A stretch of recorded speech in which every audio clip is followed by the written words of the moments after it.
Telangana public school افتتاحی programme میں سی M Revanth ready کو شرمندگی کا سامنا۔ اسپیچ کے دوران اسٹوڈنٹ اور والدین پروگرام چھوڑ کر روانہ، خالی سیٹیں نظر آنے لگی۔ تلنگانہ کے آٹلہ علاقے سے منعقدہ تلنگانہ پبلک اسکول کے افتتاحی پروگرام کے دوران ایک غیر متوقع منظر دیکھنے میں آیا۔ C M Revanth Reddy program سے خطاب کر رہے تھے کہ اسی دوران کئی اسٹوڈنٹ اور ان کے والدین اپنی نشستیں کرسیاں سے اٹھ کر پروگرام سے روانہ ہوتے دکھائی دیے۔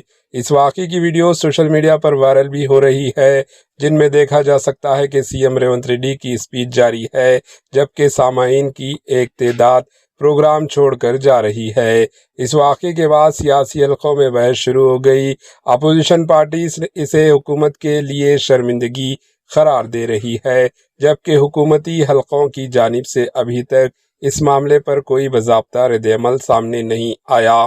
فی الحال یہ واقعہ سوشل میڈیا اور سیاسی حلقوں میں موضوع بحث بنا ہوا ہے۔ اس واقعے پر آپ کی کیا رائے ہے؟ کامنٹ کے ذریعے ضرور بتائیں۔ Bureau report, H N news.